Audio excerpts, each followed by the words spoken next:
What up, y'all? Week 4 of the college football season, almost in the books.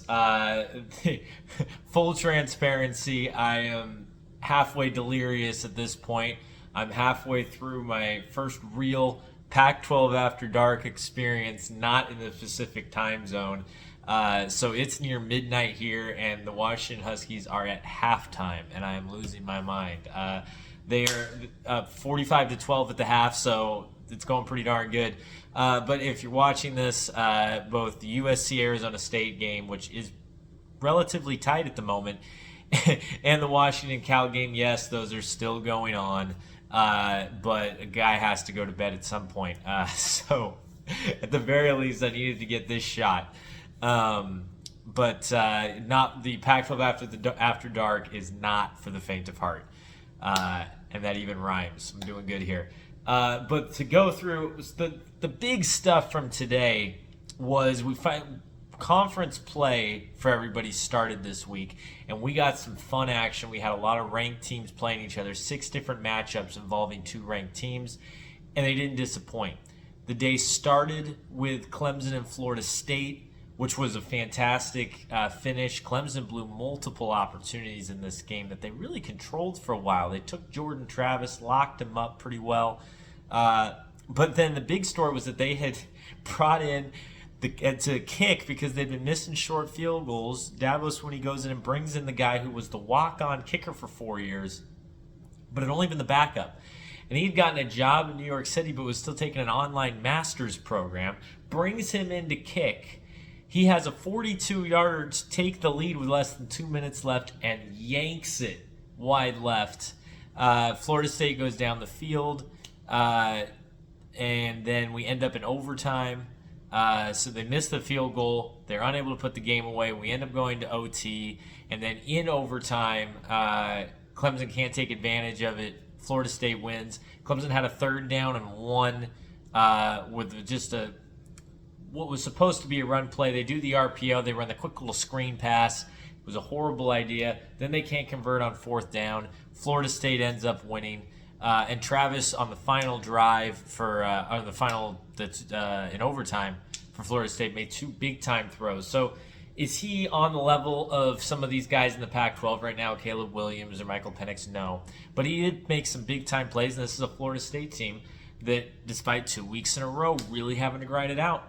They now have wins over LSU and Clemson, and they're 4-0. So this is a team worth watching, even if they haven't been the most impressive of the top 10 teams in the country. Then that takes us to, then you had Colorado, and this was where we learned a lot about Colorado. If you remember, after week 1, they beat TCU, and everyone was ready to crown them. I said, this is a TCU team that's not going to be ranked at the end of the year. This Colorado team is probably a 7-win team. They're a 7 to 8 win ball club, and I stand by that. Oregon is a 10-win team. Oregon's a team that has playoff aspirations, and Colorado saw what it was like to play a real bona fide ball club today, and Oregon ran them out of the building. It also just shows how good the quarterback play is in the Pac-12. Shadur Sanders got his first real experience. He's going to get better. But between Bo Nix, Caleb Williams, Michael Penix Jr., and Cam Ward over at Washington State, those are 4 really, really good quarterbacks. Not to mention Cam Rising at Utah, who is, if he plays, he's still coming back from the torn ACL from last year, but if he plays, he's on the level of some of those guys as well. So the quarterback play in the Pac-12 was almost like you had 2 different things going on today. We learned that the SEC and the Big Ten, there's a lot of question marks about a lot of their big clubs. Alabama got by Ole Miss today, but they didn't look fantastic in doing it. Georgia last week didn't look fantastic in getting by South Carolina. In the Big Ten, Ohio State needed an absolute miracle to get by Notre Dame, right? But in the Pac-12, at least so far, well, these look really, really good. Utah has managed to win 4 games without their starting quarterback. Washington is looking absolutely ridiculous right now. And then this is a darn good-looking Washington State team that in the what some people have been referring to as the Pac-2 championship game between Washington State and Oregon State, the Cougs pulled it off today. So Other games to go through.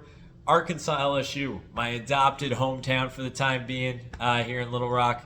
And the Razorbacks gave LSU all they could handle. They really did. This was a great performance for them. KJ Jefferson put the team on his back, led a couple of big-time drives in the second half, and they had an opportunity. But then LSU put it together, moved down the field. This was a battle between Jaden Daniels and KJ Jefferson, two guys that arguably, because of the state of quarterback play in the SEC this season, can lay claim to potentially being the two best quarterbacks in the conference.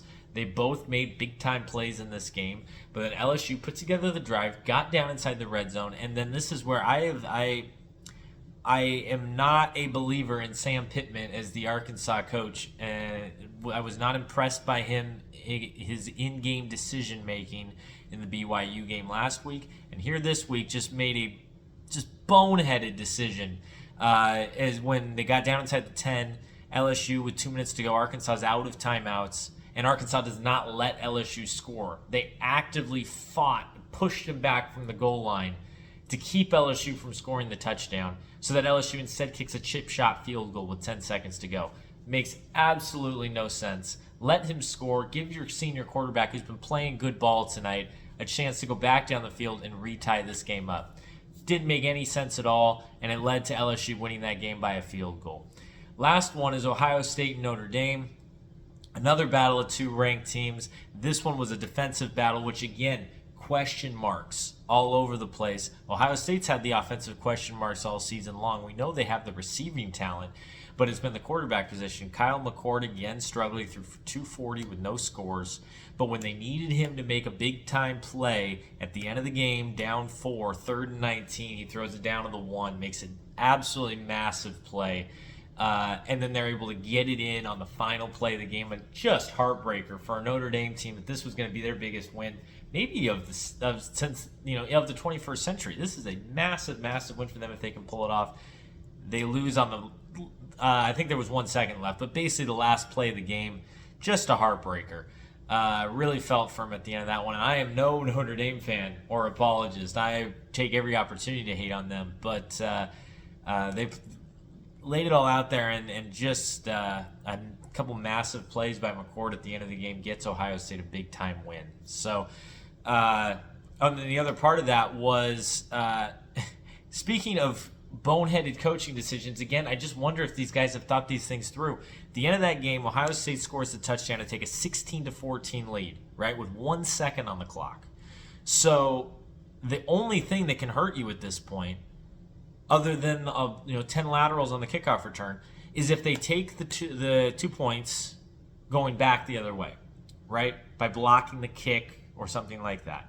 So what you should do is you should take a knee. You should bring the offense back out there, go for 2, and take a knee.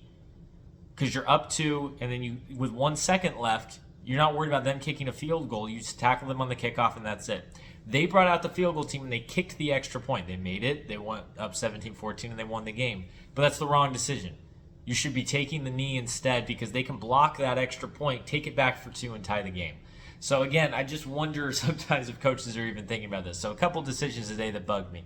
But really fun week. This was the most fun week of the season by far. As we see some of these teams at the top, a lot of question marks, and some teams start to really separate themselves. So going back to my delirium-ridden viewing of Washington and Cal, as well as USC and Arizona State. But I thank everybody for watching, all your comments and everything. Continue to like and subscribe on it if you're watching this on YouTube. If you're on the Instagram, go ahead and comment. Love to talk to the people on there as well. Love y'all.